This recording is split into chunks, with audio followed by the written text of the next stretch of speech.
Welcome to the Untrapped podcast, where we're motivated and inspired about success, small business, and personal development. And now, Keith Kalfas. Lawn care versus landscaping. Can you do both? And why some guys in the business getting started want to get into landscaping, but maybe they're afraid, like, my lawn care is my bread and butter. It's recurring revenue and having to go and chase down the jobs. But for me, I found out that it works for me to the point where I went full-time landscaping, but you still do both, right? What's up, Mac? What's going on, brother? Yeah, we do a little bit of both. We don't do anything crazy. I wouldn't say like landscaping jobs to me sounds like you could do everything. For me, landscaping is mulch, shrub, trimming, that type of stuff, the maintenance type things. And then small planning type things. So that's what we do. So what days of the week do you do lawn care versus landscaping? Like, how did you get started? And then how did you transition? And what percentage do you do of both? Right now, we do all of our maintenance from April through November. So April 3rd through November 13th is our mowing season. And all of our landscape jobs are done between February and the end of March, and then we just cut it off because we're a maintenance focused business, and so we cut off everything after March 31st is solely focused on the on maintenance because there's only two of us. It's just me and Captain Jack, so I can't spread us so thin. So I decided to streamline things and just go solely on maintenance because that's really what we like to do, and there's not a lot of stress involved with it. All right, so when you say maintenance, are you saying maintenance as in lawn care maintenance or maintenance as in trimming shrubs and doing garden bed maintenance and mulch and all that? Yeah, all of it. When we do maintenance, we do full service for our commercial and our residential clients. Everything except for lawn treatments, which we try and just give to a couple people who I know. CNC Landscaping, shout out to Corey and Chad. They know how to, they worked at the zoo and they're like real horticulturists. So they know how to do all of that stuff. So they can answer those type of questions that I don't. You need a license here in PA. So I don't have one. And again, no stress, bro. I tried no stress. So this year, it's going to be June, July, August. You're going to be swamped busy. What percentage of lawn care versus property maintenance will you be doing? It's all property maintenance. Like, does that make sense? We maintain everything. So everything is on a full service schedule. So if we see some shrubs that are out of order, we just go in the trailer real quick, grab the trimmer, trim it up right there on the spot, and everything is while you're cutting the lawn? Before we cut the lawn. So if the shrubs need trim, then we're gonna come. We are on top of them, So it's not ever like some overgrown thing. So we're on top of them. Go ahead.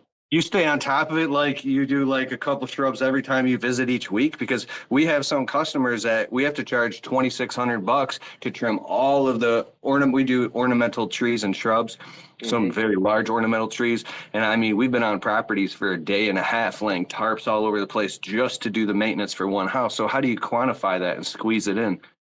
So what I do is you would have, here in Pennsylvania, we normally will trim shrubs 3 times a year. I don't know if it's like that everywhere else, but here you normally would do it 3 times a year. For me, it was becoming a big hassle for us to do what you said, always lay tarps down, or a lot of times what we can do is we can just blow the stuff out into the yard and then run it over with these giant lawnmowers and shred it up real fast. No one ever sees it. But I got tired of doing that because it was really hard. I mean, pulling out the articulating hedge trimmer to trim some high thing all the time. Yeah, it was tough. So what I did was again, I want to not just stress mentally, but stress physically. I want to make this as easy as possible for us. So what I said was, hey, look, we trim the shrubs 3 times a year. Let's just say it's $500, $500, and $500.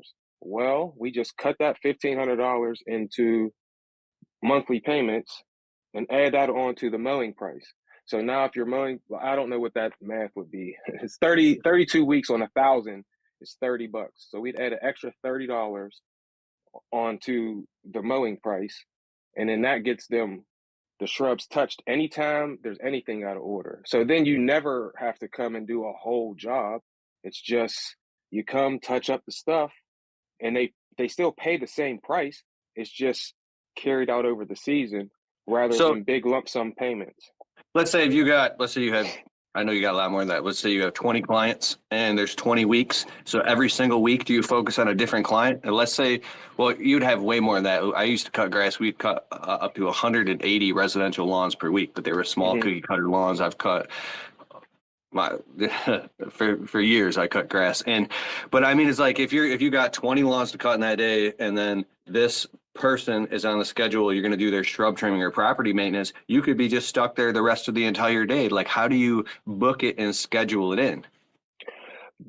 Because once you trim them the first time, like, so if we come to the property and everything's out of whack, then we're going to come and we're going to trim it, everything to a manageable level. Now, once it's at a manageable level, some shrubs might be in an area that get more light, and so they might have some sprouts that just sprout up. We're just going to knock them off. It don't take a second to go in there and get the shrub trimmer and trim that couple bushes that there's virtually nothing to trim off. You're just keeping it tight, So Okay, that does make sense, because I'm picturing in my head, like, we have these clients here in Michigan with $700,000 house, and there's boxwoods wrapped all the way around, and there's monster like Miss Kim lilacs and crabapple trees, and it's like a monster portion of the property of the foundation garden beds is filled with plants and shrubs and stuff. It's so much, and then there's mulch and rocks and particulate, and we have to lay down tarps. That's why I said we've spent, well, it just depends on the job. We could be in and out in 4 hours or 4 days, depending on the size of the property. Even a lot of our clients, some of them were there monthly, some we have 3 times a year. Most of our clients do twice a year that we show up after the June rains, and we'll do like just one big trim, and then we come again in the fall. But I guess maybe I haven't seen the properties that you do, but it does make sense. In a lot of cases, you could just jump out and touch them up. So but also, so the difference is this: we're not taking on. So you're looking for someone's calling you. When are they going to call you? They're going to call you. In my experience, I can't speak for you and what happens in Michigan, but in my experience, the homeowner ain't going to call when their shrubs are just a little overgrown. They're going to call for me, they call when they're 2 feet high, like 2 feet overgrown. And then they want you to come and make them look spectacularly great. Like, what I mean? Like they're at the White House or something. And you can't do that. And so for me, I don't do any outside work. Once we get to April, you have to get on my schedule as a maintenance customer, full service, everything except the lawn treatments, or I don't do your job. My schedule's full for everyone who isn't a customer. And that also allows me as the business owner to like really give the customer that it's taken me 6 years to trim to how the people that I actually want. And we're still like moving off of some folks who just are a little too far out of the area. But once you get your customer, we talk about it all the time. Like once you get your customer and you do multiple service for your customer, then you can schedule things out. And so this year, what I've done is we've let the customers know that we're not doing anything else outside. Like I'm talking about my residential customers. So basically my schedule's full already for the whole year, that I don't have to take any new customers on, because everything is already full from last year because of the relationships that I've cultivated over the 6 years, if that makes sense. So then when you tell the customer, right? So now that you've done that, like you can't tell the customer, year one, and you're a brand new lawn maintenance person, that this is how we do things and blah, blah, blah, blah, blah. But you can groom the customers. And now what happens is you have all of your own customers, like your clientele who are faithful to you, who love how you operate and how you run your thing. You have them people. When someone else comes, it makes you almost like you really don't need a new customer, if that makes sense. So when these new people come, you will never bow down on on your standards. You won't bow down on it, because this one new customer means nothing in the grand scheme of things when you have 100 who are all doing the things you want them to do. When you go to McDonald's or Chick-fil-A, right? You go to that Chick-fil-A drive-through. You don't get to make the rules. You don't get to not pay. Like, that's another thing for lawn maintenance. This is another reason how this is another thing that I've implemented. You got to be looking at how do businesses operate. And this is for anyone. This isn't just Well, lawn real maintenance. quick, I'm laughing and I'm so happy because I don't want people to think I'm high. I am high on life, bro. I asked you one question about the percentage of lawn and landscaping, how you structure it, and then you talked about that for a little bit and went right upstream and just know your worth. And I love it. Yes. Keep going. Yes, because once you, like I said, once you get to that point, and you just be like, no, I don't need the work. I just don't need to work anymore. And so again, when you get those customers that are like that, now when you go to Chick-fil-A, you do not get to make the rules. You go to Chick-fil-A, the lady or gentleman take your order, right? They take your order, that you tell them what you want, what they're gonna drink, or what they want to drink, and all of that, right? And then what happens next? You get their card. They swipe their card, the payment goes through, then you get to go around, and then you get your food, and then they say, "My pleasure," when you say thank you. I took the same model, the same exact model. So Monday morning, all my clients, residential clients, everyone gets charged every Monday. Why did I do that? Because some people, they say, we're going to get all of our money at the beginning of the month. And I'm on board with that, right? And then there's some people that are going to wait till the end of the month. I'm not on board with that. And here's why. It's lump sum payments. So if you're dealing with, I don't know, a single mom or whatever, and her price is $50, that $200 at the beginning of the month or at the end of the month is going to be a lot. What I've discovered in my experience is that the 57, my low price is $57 right now, but that 57 is a lot easier for someone to manage on a weekly basis than it is for them to manage in a one lump sum basis. You know what I'm saying? So I thought about it like this. Every single week, we all have our habits. We might go, some people might drink, some people might smoke a little something, some people might go out to eat every Friday or something, and they spend that money every single week anyway. If you wait until the end or you try and take it away from them at the beginning, well, I've discovered that ain't good for people. You'll be the last person to get paid. I'm the first person that gets to your house to make your house look nice. So I want to be the first person to get paid. So that's another thing that I did. I know that wasn't even a question, but that was something that I added to me to just like make sure that I always got the monies. We got to be making the monies, man. You got to be making the monies. I like it. So with that being said, back to lawn care and versus landscaping, can you do both, and what percentage of each? We're talking about, we say, property maintenance. Do you do mulch and decorative stone or anything like that? Will you do that, or is it just, and including maintenance, do you also pull all the weeds in the garden beds and blow out the gutters and edge out garden beds? We don't. How much do you charge for that? We don't do gutters yet. I like the Sam's Club model, where if you go into Sam's Club and you go to the ice cream aisle, there's 3 kinds of ice cream: chocolate, vanilla, and Neapolitan. So I stick like to what I do. How do I charge for things like flower bed edging? Depends. We choose between $1 and $2, depending on what we have to do. If I can pull out the Echo redefiner and hit it, it'll be between $1 and $1.50. If sometimes the flower bed's already there, you don't really have to do much in terms of shoveling it to make it to bevel the edge or anything. If I don't have to do that and I can just hit it with the redefiner real quick, then we'll charge $1. If we have to do extra work, we'll do $2 per foot. If there's tree roots, you let them know up front, verbally and in the contract, and then they check the box to say yes or no if they want this extra level of service or not? Yep, everything. Whenever I give an estimate and we're going to do something other than lawn maintenance, they'll get a separate estimate from the lawn maintenance. The lawn maintenance will have everything, because lawn maintenance is the recurring thing that we do. You're going to have your card on file. That's the only way we accept payment for lawn maintenance.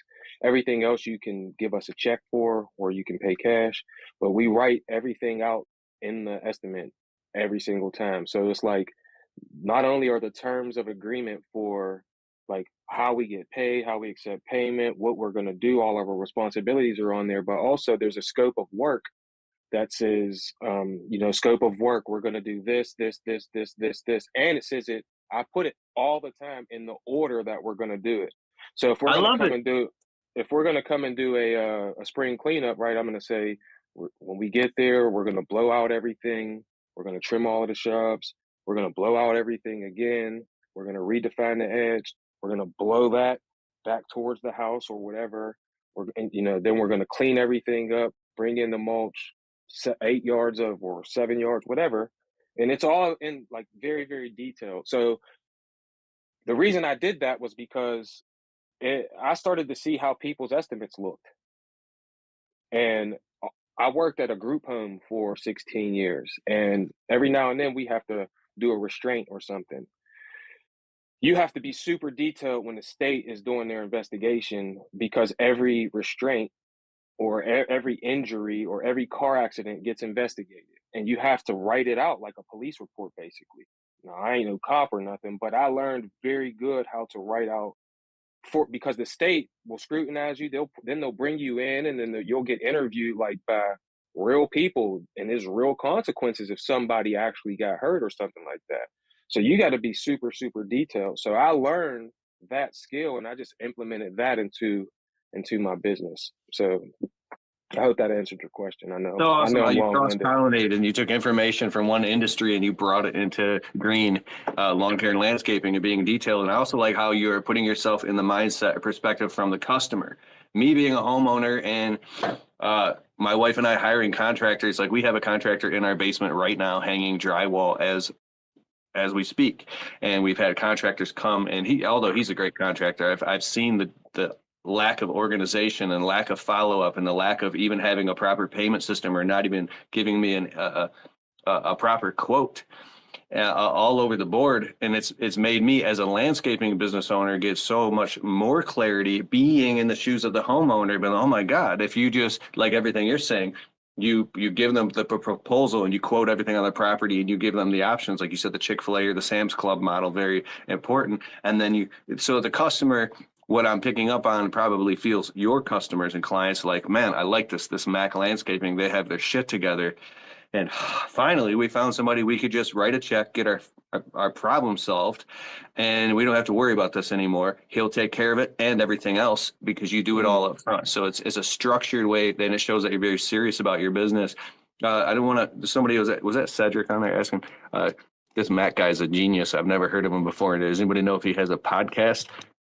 Yes, I do. The Lawn Care Power Moves podcast with Mack and Steele. Mondays and Fridays. How can people find it? It's on all the podcast platforms, man. Lawn Care Power Moves with Mack and Steele. There's links on my link tree on Mack_landscaping, and there's links in my YouTube description and bios on every video, all 30 of them. I think maybe not the 5 shorts that I got, but the 25 videos that we have so far, you might as well go follow that too. If I'm on here talking to Keith, I must be good. This thing looks like an endorsement to me. No, I love it, man. I believe in you and in your stuff, and hanging out with you at the Equip Expo was great.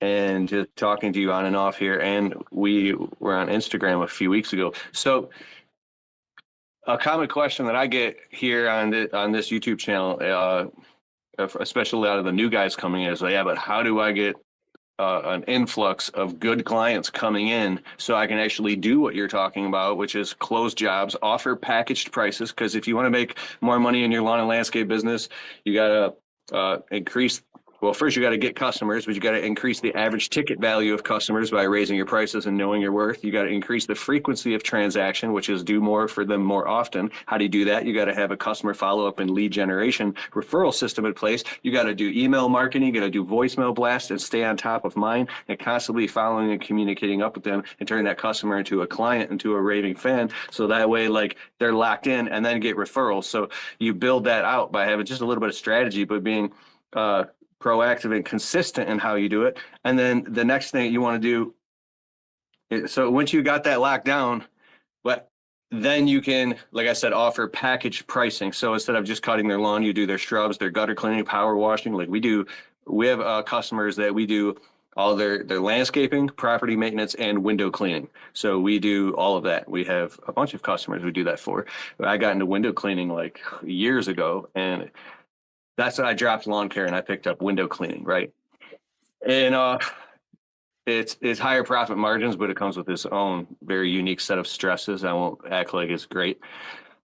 But how do you actually, in your business, get an influx of client flow? How do you market your business in short to get the customers in faster and good customers? So for me, and I've been telling people this for a long time, because everyone wants to talk about door hangers and fucking yard signs and all of that. If you don't get on Google, you are shooting yourself in the foot. You're really killing yourself. All of my lead generations come from Google. Like I said, I've been doing it now for 6 years and I have some loyal customers, or they just come from them. I virtually do no marketing. Again, we stay small intentionally. So I don't really market the business. But what I do know is that if you show up every single time you're supposed to be there, like, and I'm not saying if you're supposed to be there at 10 or you come at 10 o'clock that you don't come at 10:15. That's not what I mean. If you show up every single week and you're consistent, you get people to give you some 5-star reviews, and you get yourself on Google. You create a website and have your estimate key right at the top so they can get an estimate immediately. You get yourself a real business line, not your cell phone, because you'll never know who's calling. You got to get a real business phone, and then you got to have your website linked to your Google. When you sign up all of these things, and then also Facebook and Instagram, you have to be on them posting pictures of your work, because this is your portfolio. If you don't hashtag yourself, people are not going to see your work.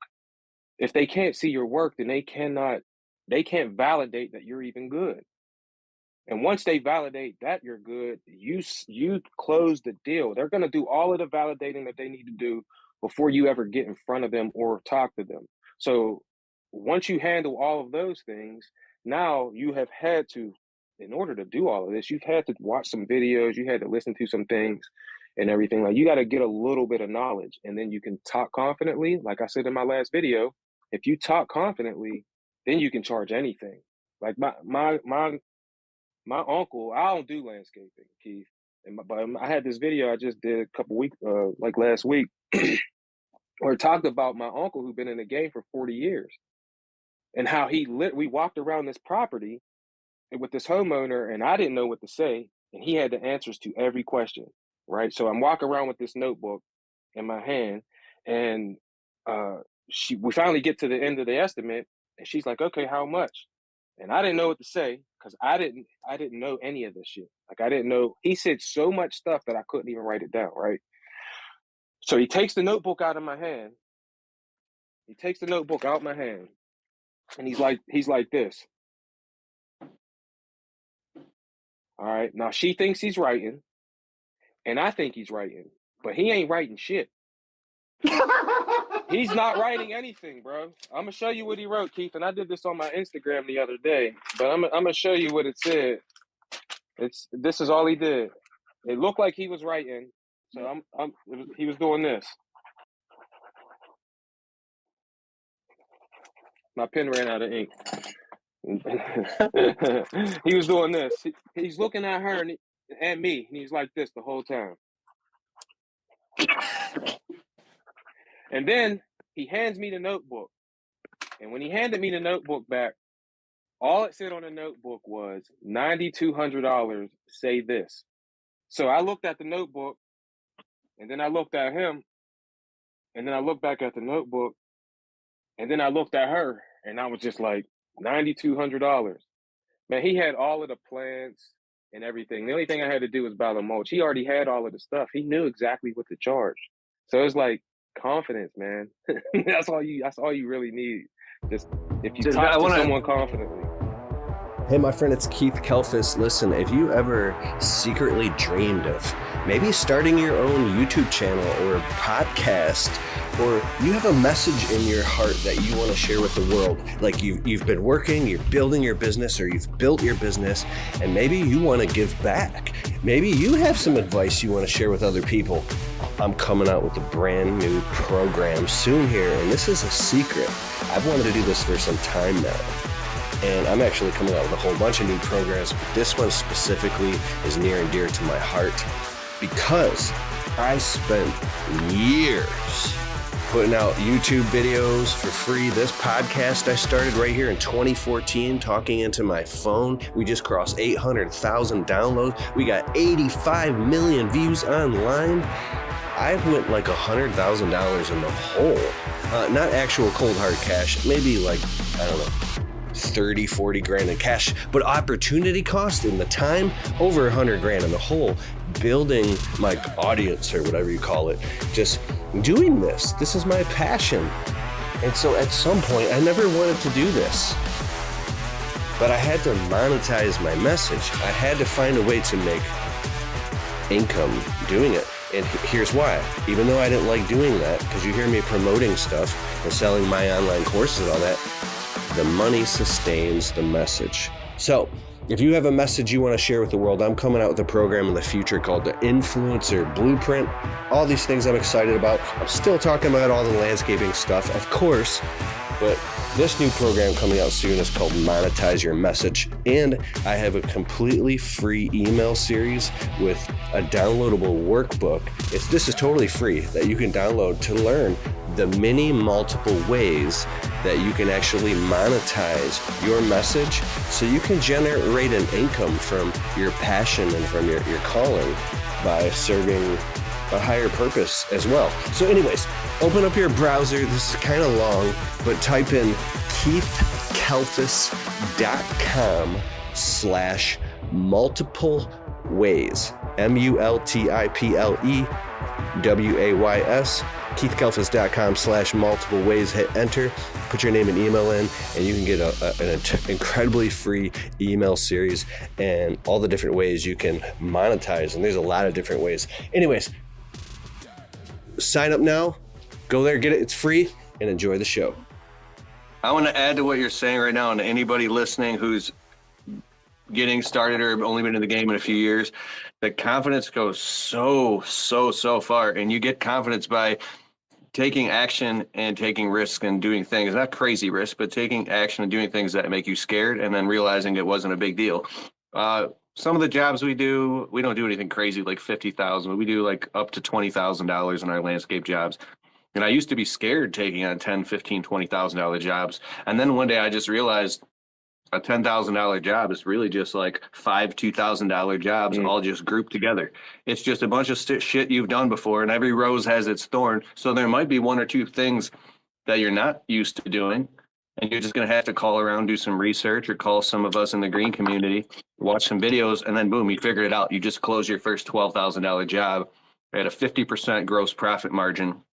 It might take you a little bit longer than some of these guys have been doing it before. And then you get a few of those under your belt. And next thing you know, you're doing lawn care, landscaping, you're doing maintenance, and you're doing bigger jobs. And then you become comfortable doing what used to scare the shit out of you. And the confidence thing comes from doing it, making mistakes, fixing your mistakes.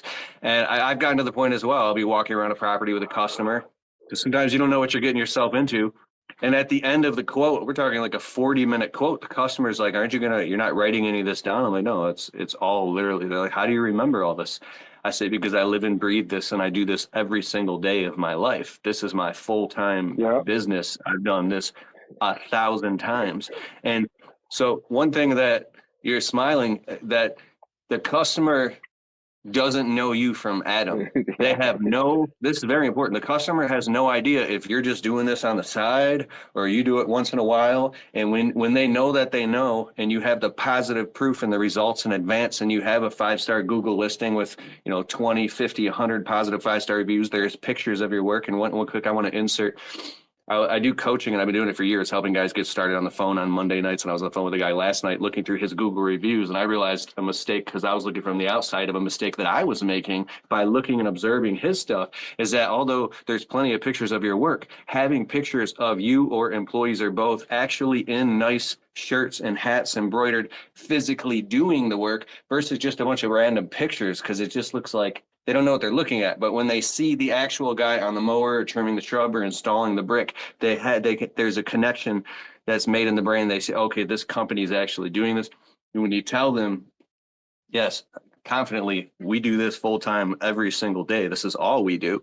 And so I can literally go tell the customer I'll be back in 15 minutes, hop in the truck and pull up my CRM and make a well-worded, highly detailed quote like you were saying, or negotiate it verbally right on the spot. I try not to do that in higher ticket jobs, because you can make a mistake. Like, you want to cross every T and dot every I. It's a little tiny thing that if you're not sure and you're like, oh, I'll cross that bridge when we get there, that could be $1,200 you're leaving on the table, or it cost you $500. So, but the confidence goes a long way, because the customers can feel it, whether they can articulate it or not. It resonates, and they just know. Like, my buddy Chris takes down monster trees. He's a certified arborist, and I've gone on a lot of quotes with him, and we've done a lot of tree work together. The stuff that's too big for us, I just give it to him and like my friend William. And this motherfucker, he'll walk like a titan on the customer's property. The customer's trying to talk to him, and he's looking up at the tree, already sizing it up.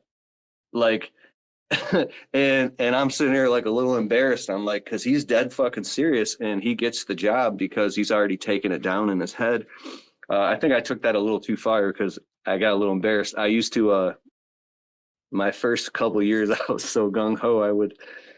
The customer would be talking about their property, and right while they're talking, I would literally drop down and start like putting my hands in the garden beds and pulling shit out. If they wanted like a whole garden bed removed, I would start doing it right then and there. Like, this is my fucking job.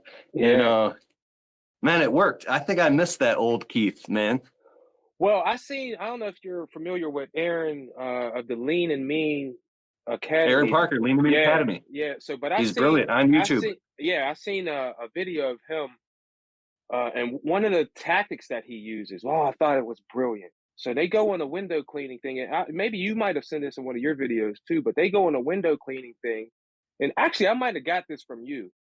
And a good salesman will go in there and they'll find the biggest window and only clean a portion of it, or they'll only clean one section of like the window that has the big thing. They'll just clean that one. And now the homeowner is sitting there looking at that like, oh my God, now they have to do something. So they either got to clean it themselves, or they now you sold them, right? It's like the vacuum cleaner salesman that used to come to my grandma's house all the time. They would come, man, my grandma always wanted to buy this damn vacuum cleaner because she gets to see it work. They would put this little white thing in here, and then they would use this hose, and they'd have some black shit on it, and she'd be like, look, it works. You know what I mean? So it's like, when you show someone that you can actually do something, they just automatically put that faith into it. Like, so if you, like you said, you show yourself with the picture, then you come and you talk to them, and they're like, oh yeah, this guy's an authority. We're definitely going to go with him. You know what? That just made me think of something. I'll keep this part short. I met a landscaper who was doing very well for himself, and he had just gotten started. He was having a lot of success very quickly, and he showed me a binder. I'm like, how the hell have you accomplished all this? And it was tons of pictures of work that he hadn't even done. And he was going around, like, it's called fake it till you make it, to I would say an unethical level. And I think that you'll get found out real quick if you're doing stuff like that. And I never did anything like that. I would be scared to do something like that. But it's interesting how far competence can take you. And sometimes a bit of ego is good. when you're totally fucking gung-ho and committed to your business and you're out there and you're hustling, the customers appreciate the hustle. I closed more and more and more jobs. The more, dude, I would go out to people's properties at 10 o'clock at night with a flashlight. I was there. I'm at your service. And so when you have that hustle, people love it and they expect it and they want to give. Really hurt myself. I've had depression, working myself to death. Too much work, too much obsession with work to where I got burned out on doing sales and I had to hire somebody to pick up the phones and screen the calls because talking to customers too much. Go up on a job to do a quote. Like, I'm not even going to fucking get this job anyways. Like, I had a bad attitude, or I reduced everything down to its utility value and to the transactional value of like, hey, this is what you're going to get. This is what I'm going to charge you. This is the quote. And I took away all that personality and excitement and inspiration that I had for a while. And my close rate went down. And I'm like, I don't fucking get it. I'm reading all these books and learning and studying and researching about how to be better at sales, yet my sales are going down. And it's the one element that is the intangible element that is your attitude and your excitement and your inspiration. So confidence goes a long way if it's fueled from a spiritual place, a place where you're in love with what you're doing and you're excited. Does that make sense? Yeah. So we had talked about this before on my Instagram live when we talked a little while ago. And I think that I know a lot of people deal with that type of anxiety with like not being confident because they just don't know yet. I never really had that problem, and I think it in large part has to do with because I played sports. So I played basketball and football. I had to stop playing football early because I had a brain injury actually playing basketball. But one of the things that I used to do when we talk about confidence is I could shoot the ball really well. I'm talking like this was 20 years ago. So I was playing like how Steph Curry plays today, only I couldn't dribble as good as him. But I played like that 22 years ago. And one of my things was like, I'm small, I'm only 5'8". So if I go to the hoop, there's a lot of tall people down there, but I was quick and I could shoot really well. So the first thing I would do every game is 1 or 2 steps over half court, I would shoot a 3 right from there. And a lot of times I would make it and they would be like, holy shit, this dude will shoot the ball from anywhere. And what happens is the perception changes. Now, instead of them waiting for you to come to them, they start to meet you at half court. Well, if you meet me at half court, there's not many people who are quicker than me. So now you come all the way out here and it makes the court really big. Now the tall people can't stay in front of a short, small, explosive guy like myself who can shoot the ball really well. So you got to stay close to me. And when you do that, then I'm just going to blow past you. Now I can go shoot a regular 3-pointer or a layup or a floater, and we're going to score a lot of points that way. So the confidence thing, when you do that, everyone knows. Everyone sees it. Like when you do that, you make a statement. You know what I'm saying? And so I took that same thing. Like, I will shoot this ball from everywhere. So when I come to a property, I'm taking the shot because you miss 100% of the shots you don't take. People have heard that before. And I'm shooting, I'm swinging for the fences. I'm trying to hit a home run every single time. And you know what? Don't always happen. But I've never, in the last 2 years, I have not went and done one job that I didn't enjoy. And do you know why that is? Because I shoot the shot at a high price every single time. Every time. Every time, bro. For mowing, every time. When I seen that happen with my uncle, he upsold more things in 15 minutes than I did. He was the reason. Like, I literally made my entire salary in 1 month after that.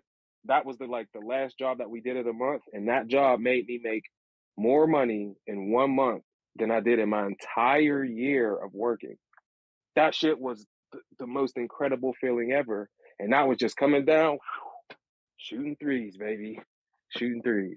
Yeah, so, and that can happen.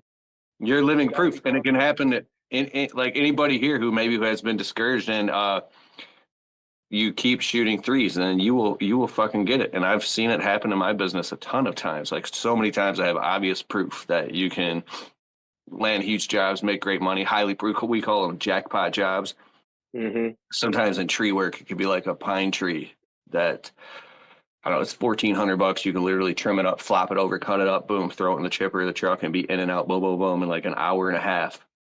And then you almost feel weird because, you know, and you can go clean up house into some landscape jobs that are on a smaller property, and there's a lot of work in a small area. You could do a whole bunch of work real quick, like almost like a sewing machine, and get it all done and be in and out and clear a $2,000 job in half a day. We've done this.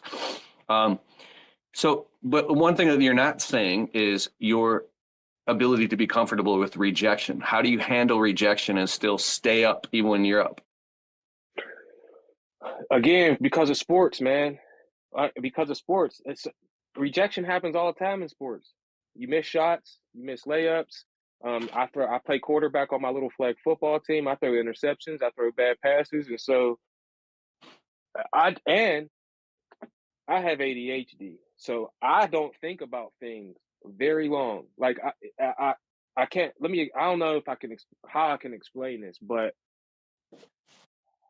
my attention span is so short. It's hard. Sometimes in the middle of a conversation, I'll just forget what we were talking about. It happens all the time. So when someone tells me no, I'm like, it don't matter. You know, that's just, we're going to get the ball back. And guess what? Because I set everything up, the ball comes in an email like 15, 16 a day. So what the hell is one no mean? You had someone, you said, people dealing with confidence. I literally had a guy who just starting his business. I'm not going to say his name, who I've known for a long time. I was helping him with his pricing. And when I told him he just can't wrap it in his brain yet that someone would pay $300+ to have their lawn mowed on a weekly basis. I'm like, bro, there's a lot of grass, number one. So after I get him to give whatever price, and I don't know if he actually did it or not, he then texts me and he's like, can you send me some pictures? And I said, of what? Of like work I could put on my website. I was like, you want my pictures? Like, no, I'm not sending you my pictures. What if you come and you don't do what I do? You know what I mean? It's like, you don't want to be false advertising to people. I said, that's one thing about the job. Like, to get those pictures, you're going to have to actually go do the work. Sorry. Yeah. You got to do the work. Yeah, and when something's real and it is real for real, and you have it under your belt, there's a resonance, a feeling of follow through that works in your favor, and so. But to answer your question, I don't take the no's personal. Like when you're first starting out and you know you got bills to pay and all of that stuff, you can take it personal as like the person says no because they don't like you. You know, and really all it means is like they just don't want to pay that price because, you know, Chuck in the truck or Dan in the van, they'll do the thing for, you know, $25, and you are actually trying to run a real business and learn how to pay your taxes and pay your employees well and do all of these things that are real. Like, I want to be like Amazon. I want to be like Chick-fil-A. I want to have an actual real company.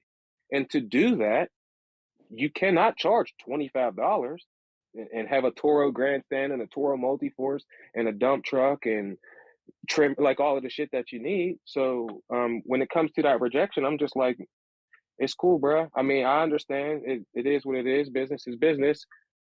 Unfortunately for you, because I only come to the houses that I actually want. So if I don't get one that I actually wanted, it is a little bit of a like letdown. I won't lie. But I also look at it like this. For the price I was charging you, you don't even understand what you lost.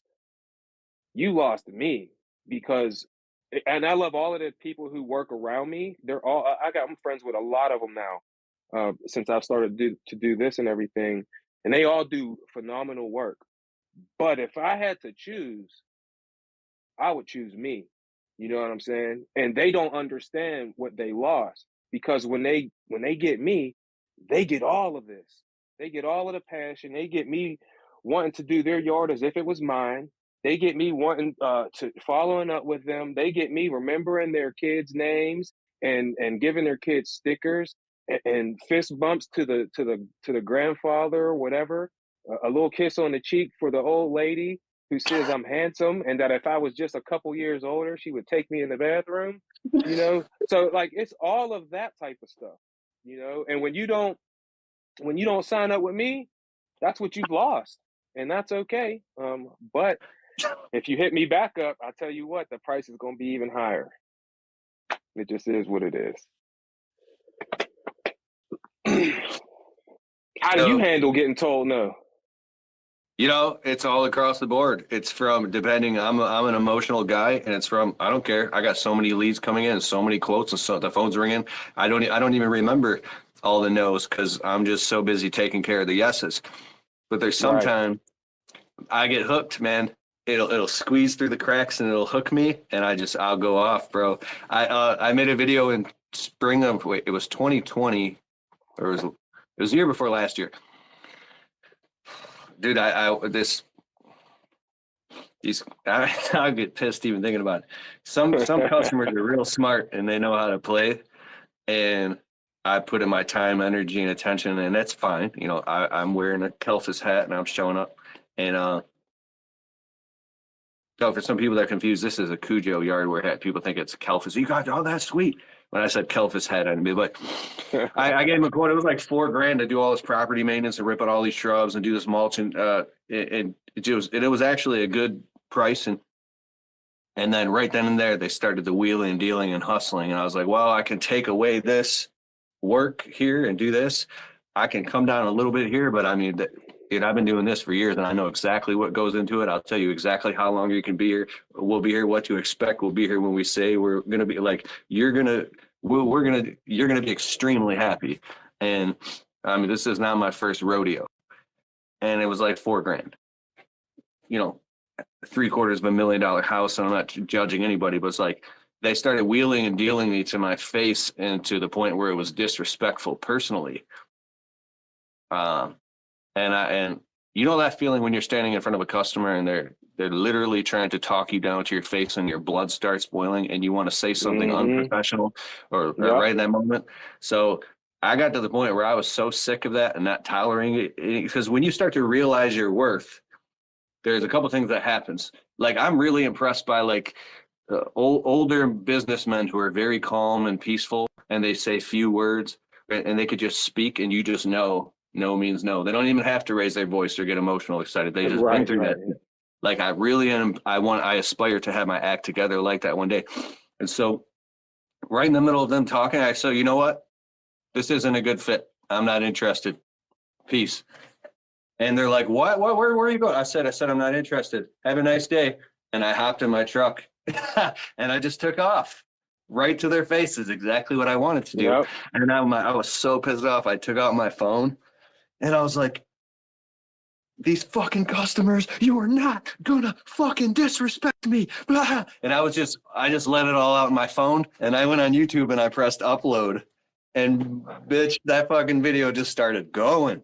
Dude, people in the comments. Ah! And then I woke up the next morning and I had my friends calling me. They're like, bro, that video you made is fire. And then I thought, whoa, shit, what if my customers see this? What if, like, because I'm. And dude, I took the video down. I took the video down, and I'm. Yo, there's 3 things we've identified that turn our average ticket landscaping job for real. From $312 up to $1,650. Average ticket, that's way more money, way more profit. Those 3 things are: 1, service area. Identify it and stick to it. Number 2 is your service suite. What are your highest profit services? Do those over and over and over and over and over. And number 3 is how we turn landscaping problems into profits with our property opportunity checklist. And basically, it's upsells and add-ons. Identify more stuff that needs to be done. I'm going to stop right here and just invite you to my totally free 2-day Level Up Landscaping Business Workshop, November 20th and 21st. Open up your browser and type in keithkalfas.com/levelup. Register now. It's totally free. I'll see you there. Let's go.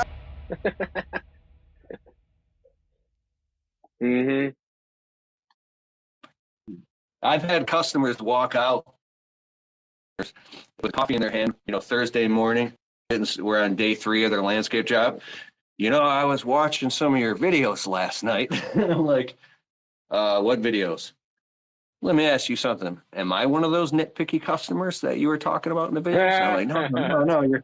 So I do get hooked emotionally sometimes. And I got out of the field last year because the year before last year, I just got so burned out that it was the last time I had my hand on the steering wheel, leaving the dump, dumping a full load again.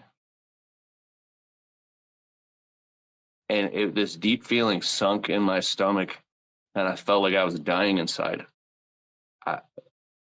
I was so sick and tired of, like, if I don't do this, then it won't happen type shit. Mm-hmm. And everything was on me that I was like, fuck, I don't care what it costs me. I have to get out of the field. And I hired more people and got out of the field. And my profit margins dropped. Like, you think that getting out of the field is going to be like this, oh, I'm going to be free. That's true success. It's just a different level of problem. It's the same stress and you're making less money, and the only way is to grow your way out of it. And it sure is nice to be able to, like, drive around in a truck and sell jobs all day and just do marketing and advertising and have somebody answer the phones for you and have a bookkeeper do the books and just show up on the jobs and everything looks great. Like, the quality of the work was impeccable. I'm a control freak when it comes to quality and making sure the customers are taken care of. And but, like, dude, part of me feels really disconnected and has this, like, I remember just this last fall, I show up to a job, everything's fine. There was a tree that needed to be cut down with a chainsaw, and I'll let my guys use chainsaws. But if sometimes we do a landscape job and there's a small tree or something, I'll show up and put on all my PPE and I'll cut down the tree real quick, chop it up, and I'll be like, all right, peace. And I'll just show up for like a half an hour and work and then leave.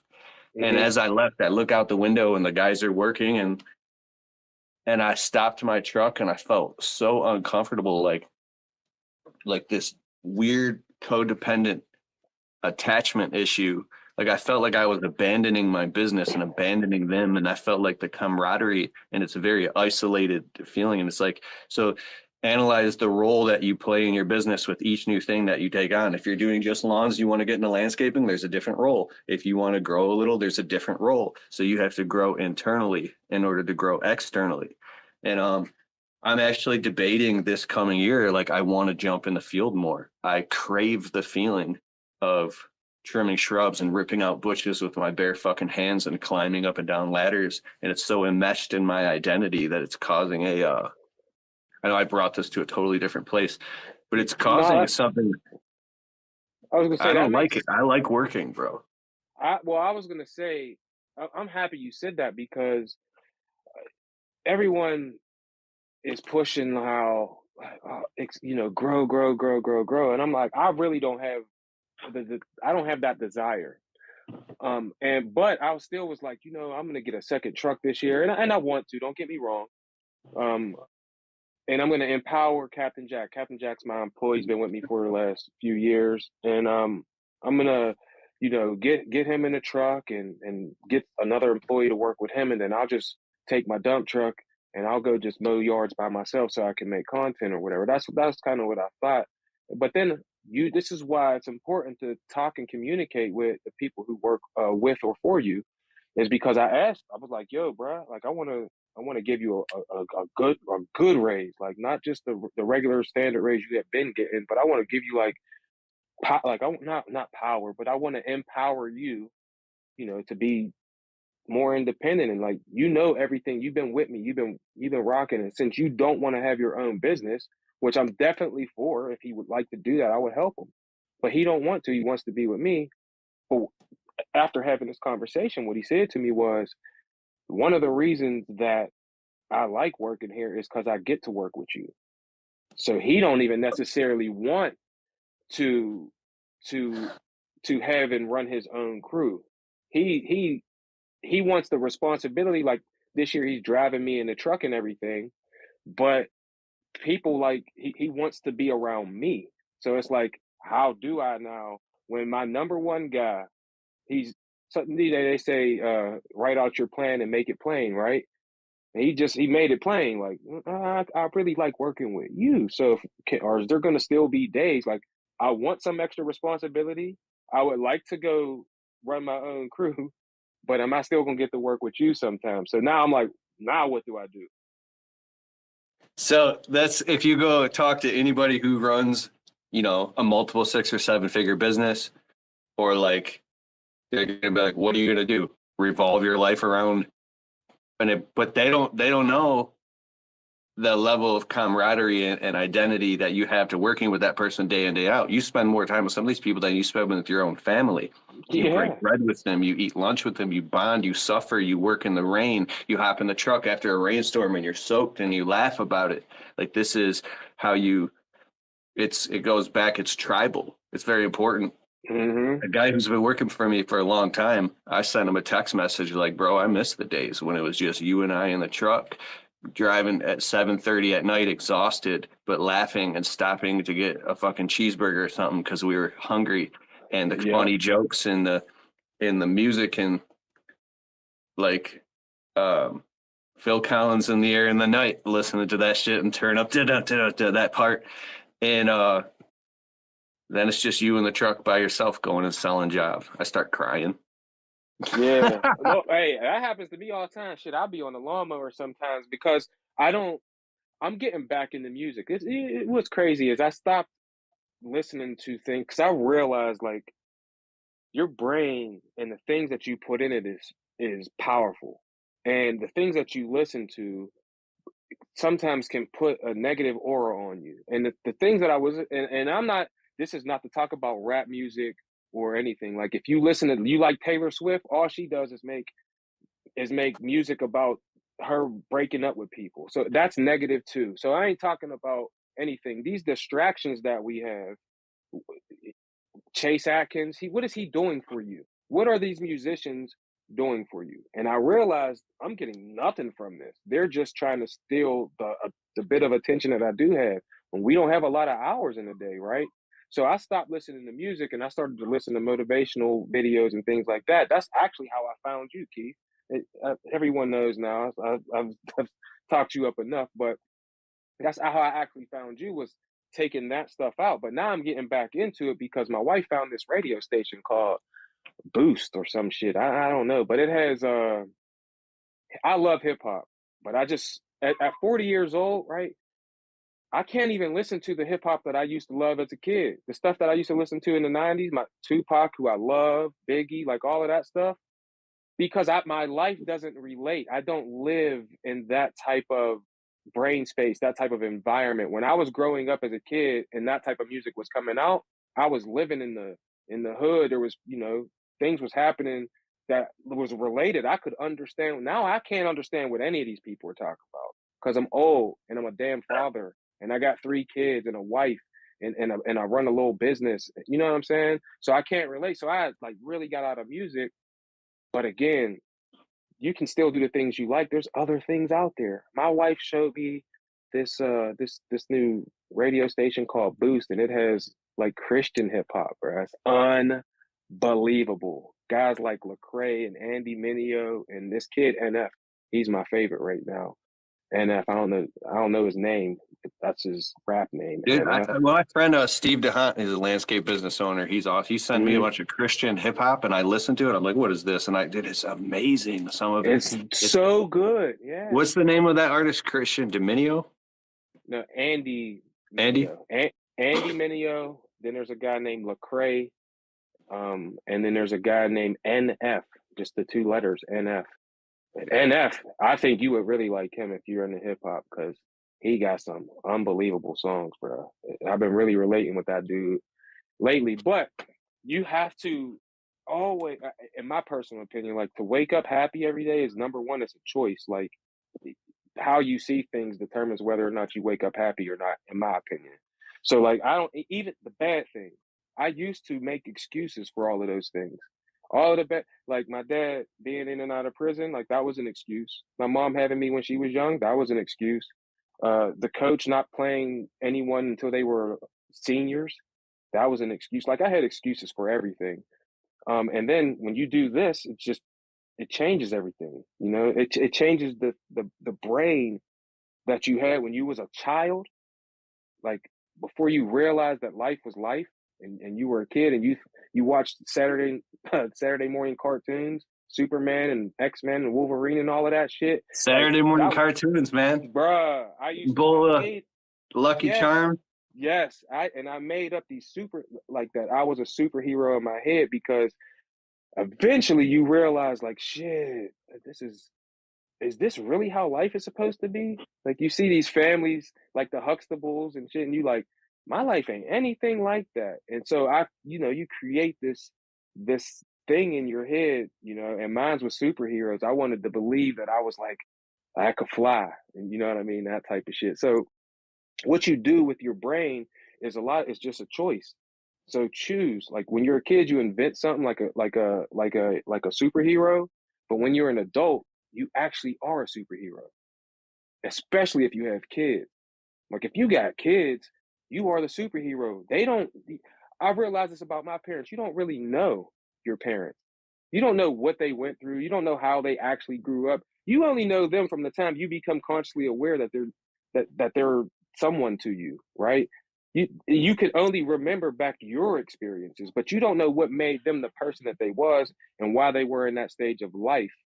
You know what I'm saying? So that was one of the things as an adult I had to realize, like, I'm putting things on people that, number one, they don't even know that's on them. Number two, if they do know, they probably don't care because they're not trying to address it. The only person it's affecting is me. And so choosing to be happiness, I chose to understand now the things that they may or may not have been going through, so that I could get over it myself, so that I don't put that same stuff on my kids. So one of the best ways is to just change the things that you listen to. Change the things you're listening to. I'm sorry, I'm on a raging rant. It's amazing. This is life coaching shit, bro. My grandmother passed away a few months ago, and over like the winter, last fall, I spent a lot of time visiting and on the phone reconnecting in a whole new way with my aunts and uncles who were in their like 60s and stuff, and talking to people in my family for hours in deep conversations about like, how did they grow up? How did grandma grow? How did mom? Where did you guys live? What was it like in your childhood? Why did these people get married and get divorced? Like, and I got a lot of the whole backstory, and then I would take that story and compare it to somebody else to find out. And I learned so much about my family tree that affects unconsciously the decisions the programming that was instilled in me, possibly, that I'm not even aware of or where it came from. So being like, oh, so that's why, like this story with the ham in the pan, how they cut the ends off of it, that everybody's heard. Like, so it's been able to create this boundary distinguishment where I could jump outside of what I think is the programming of my life and consciously choose the direction, say, okay, the buck stops here. I'm a fully responsible, accountable man, and this is how I want to create my life, instead of living out like a loop of the past. And so I like that's how you're a thinker. All right, we're coming up on an hour here. I'm going to end this. How can people find you one more time? And I also want to invite you. Well, I want to do it publicly, because then you were like, oh, now you got to. But you fly out to Michigan and come to my studio and put a camera in your face, so we could do a live video on the Untrapped podcast and put it all over the YouTube channel. It'd be awesome. I'm with it, bro. High quality. Let me know when. You can find me on here, YouTube, Mack Landscaping and Lawn Care. On Instagram, Mack_landscaping 412. Facebook is Mack Landscaping and Lawn Care, and we do a live show every Wednesday, 7 p.m. Eastern on Instagram Live. Me and my boy Cedric, the Lawn Care Power Moves Instagram Live show, and then we also have the Lawn Care Power Moves with Mack and Steel podcast on all of your social media platforms. We drop episodes every Monday and Friday. That's that. I love it. I'll put the links in the description below so you can check it out. Follow him on YouTube. Just real quick, I just want to take a quick glance at any comments. Platinum Lawn Services, what's up? Ray's Lawn Care, how are you doing? Q1 Services, well done. Dave, Carol, Charles Viner, what's up? Alvin Chica Lawn Care, Kaiser Lawn Care, Doyle Bros. Awesome. All right, guys, thanks so much for joining us. And we'll see you soon. And take care, bro. Peace. Peace.